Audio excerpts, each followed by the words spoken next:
Hey guys, my name is Matt Picarelli. This is Intuitive Review. Today we have the Infurture H1 Active Noise Cancelling Bluetooth headphones. These are the BN601.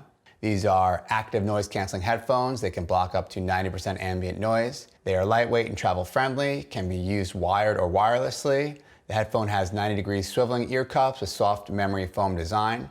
These can be used for 40 hours of playtime with a full charge. They are engineered with 40mm drivers to provide powerful bass effect in your music. They are also fast charging. 10 minutes of time can provide 2 hours of playtime. It includes a built-in microphone for calls using Bluetooth mode. My personal take on these is they're budget-friendly, coming in at around $50. They feel very comfy on my head and lightweight. I wasn't surprised by the sound profile for this type of headphone in this price range. I would say the low end is definitely emphasized, which makes the mid to high range a little dull sounding. The bass overall slaps and has a big impact in music. If you're a bass head, you will be happy with these. I think the biggest selling point for these is that they are wireless, comfortable, lightweight, and can travel easily. If you're interested in purchasing this product, please check out the links in the description below.